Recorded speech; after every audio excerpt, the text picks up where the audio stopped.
essa é a estrutura bem geometrizada, né? Então agora nós vamos fazer a localização das formas do nariz, da boca, né, dos olhos. Então aqui, por exemplo, a gente pode começar pelos olhos. O ideal é a gente ter a altura do olho e eu posso ter a distância. Deixa eu só apagar aqui. Deixar eles clarinhos novamente.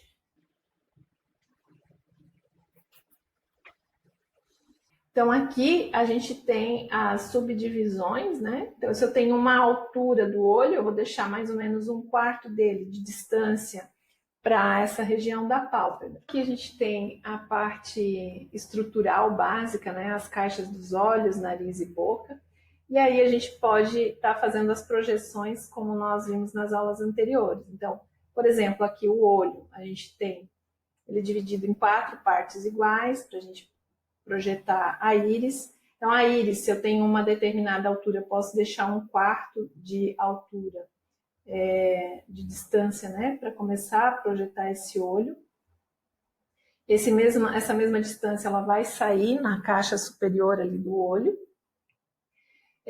Na metade dessa íris, a gente projeta, então, a pupila. Tem a metade, a gente projeta a pupila. Então, aqui a gente tem a luz, né, do lado direito. Então, aqui do lado direito também vai ser a luz. Aqui eu posso ter o formato, né, desse brilho refletindo a luz. Então, do outro lado, acompanha, senão ela vai ficar um pouco vesga, né? A gente tem que ter esses cuidados. Aqui eu vou aplicar um pouco mais da pupila para a gente identificar do que se trata. E aí aqui a gente sabe que vai ter projeção do olho.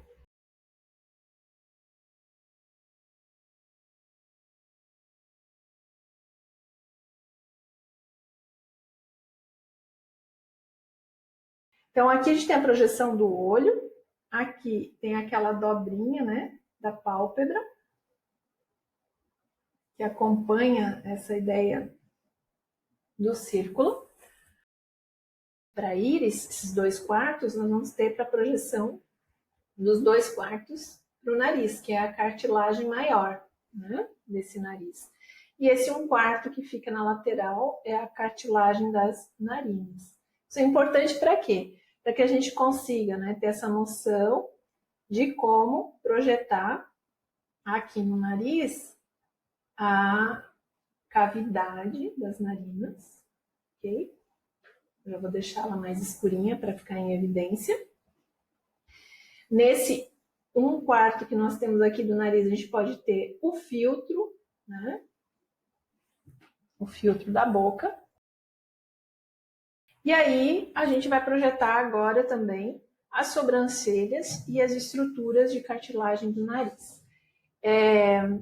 As sobrancelhas, nós temos aqui a altura do olho, né, que foi projetada uma vez para cima, e agora ela também é projetada uma vez para baixo. Então a gente vai perceber que ela vai ficar bem próxima a essa circunferência aqui, nós temos, né, da linha de estrutura inicial.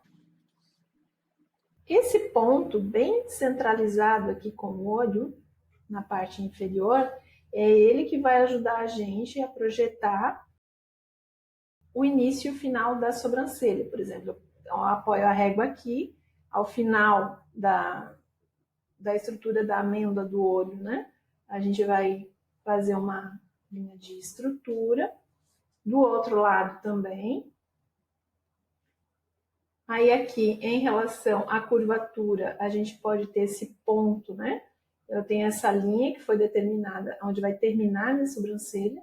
Esse ponto é da curvatura. Então, do outro lado, eu também posso fazer a mesma coisa.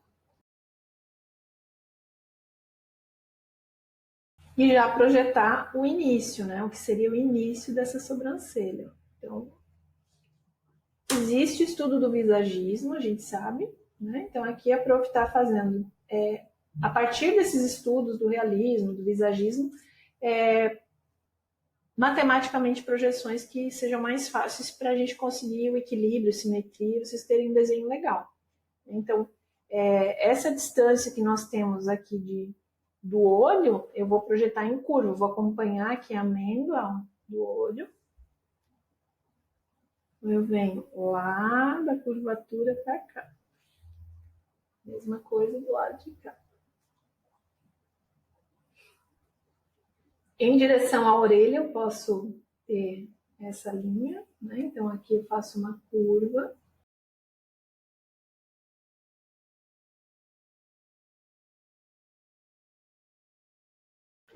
O nariz, então, a gente tem essa projeção aqui das 4 partes, né, que a gente subdivide, que vai ser a parte do dorso e lateral do nariz. Então, essas duas partes nós dividimos novamente ao meio. E aí nós vamos ter a estrutura da narina.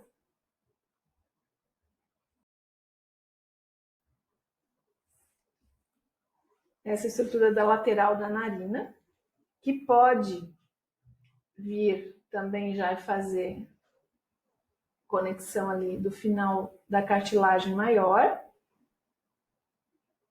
Vendo?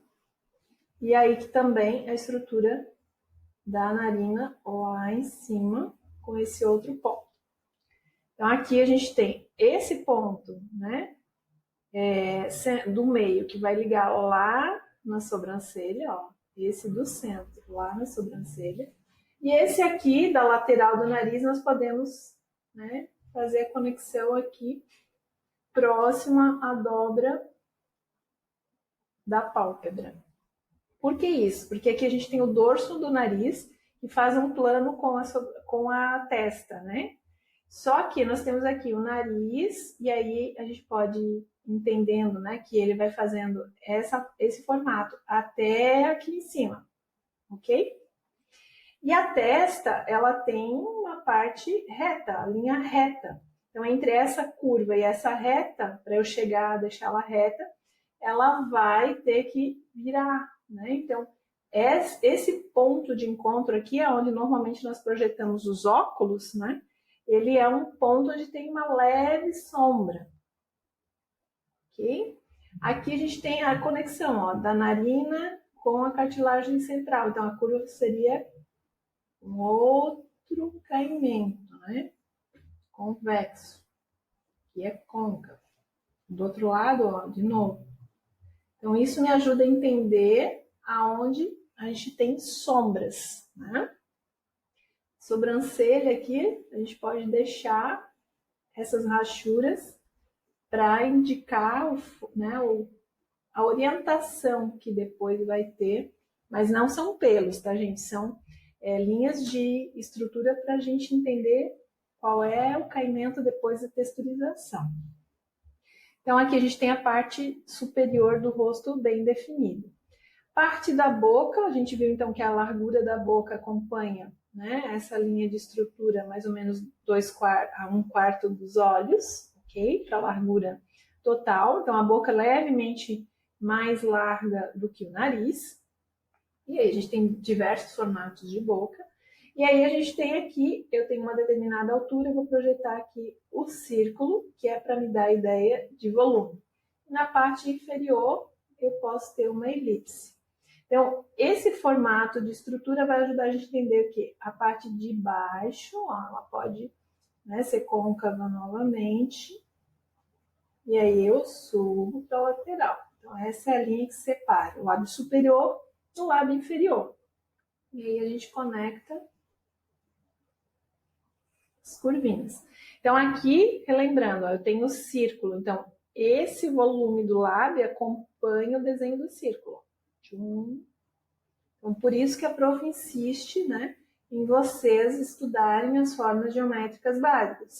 Círculo, o quadrado, o triângulo e a tridimensionalidade, luz e sombra, porque é isso, esses segredinhos que são aplicados depois nos croquis e no vestir e tudo mais. Tá?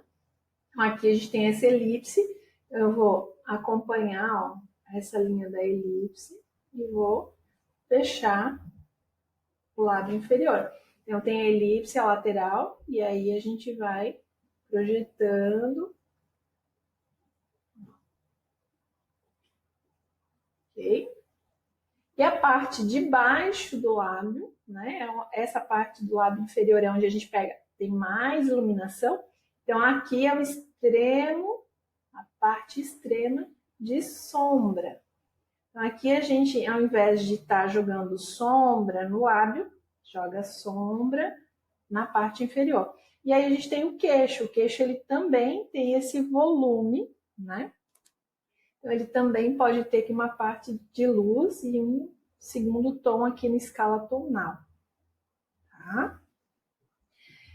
A estrutura aqui da boca, quando se conecta aqui com a maxilar, né? A parte da orelha aqui, ela nos dá também essa noção do ponto de sombra.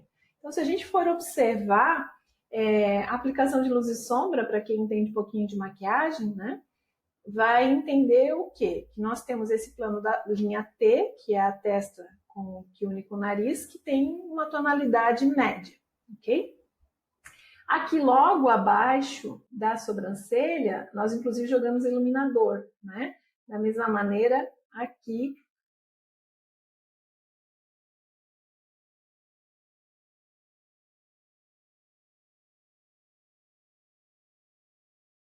e aqui nós vamos ter o rosé da maçã do rosto, né? Então, a gente começa a perceber que a aplicação de luz e sombra, ela nada mais é do que a avaliação, a análise, né, do que é na realidade. Então, o olho, por exemplo, ele vai ter esse formato ó, levemente abaloadinho. Então, isso ajuda a gente a entender aonde vai ter um segundo plano de estudos de sombra, tá? Então, eu espero que vocês tenham gostado, tenham entendido bem e que nós possamos fazer outros exercícios. Então, aqui, ó, só para vocês perceberem que são esses estudos, ó. Tenho aqui o círculo, então eu tenho todo esse estudo que acompanha o movimento dessa estrutura geométrica. Aqui a gente tem o olho, então, como que né, fica esse movimento. Então, o estudo da musculatura humana, tudo isso a gente pode estar aproveitando, estudando e aplicando nesses estudos de rachura. Então, aqui eu fiz só com linhas, né? Por exemplo, a linha do cabelo. Ó. A gente sabe que o estudo do círculo, né? Que a prof sempre fala dos gominhos, né? Então, aqui eu poderia ter também a ideia dos gominhos. Eu tenho a extrema reta ó, e aqui eu tenho uma curva. Então, eu vou trazendo levemente curva, né? Então, eu posso puxar dessa reta o estudo para a lateral. Então, aqui eu vou acompanhando o caimento do cabelo. Eu tenho aqui o extremo plano da testa. Então, aqui eu posso ter um ponto de luz. Reto aqui, né, eu posso ter uma diagonal, acompanhando paralela a essa diagonal, e fazendo a ideia do caimento do cabelo. Então, lembrando como é importante diferenciar o que é linha reta de linha curva, como isso vai ajudando a gente a ter volumetria. A orelha, olha só, ela tem um volume, ela é arredondada. Ela tem a parte interna aqui, que é um pouco mais escura. Então, a orelha também não tem linha de separação, né? A orelha é muito luz e sombra. Então, ela tem umas partes que são extremamente escuras, assim como a gente tem aqui na cavidade do nariz. A orelha e nariz são cartilagens, né? A linha do olho separa o tecido pele da textura do globo ocular. Então, eu tenho uma linha que separa esses dois materiais também, né? Diferentes. Okay? Então, nariz, ó, eu tenho o círculo. Então, tem todos os estudos né, acompanhando as formas. Então, eu tenho a extrema curvatura e a linha reta. E aí eu vou fazendo as linhas intermediárias. Ok? O plano aqui do olho. Ó. Então, a gente consegue ir entendendo um pouco melhor como que é esse volume desse rosto. Obrigada pela atenção e até logo!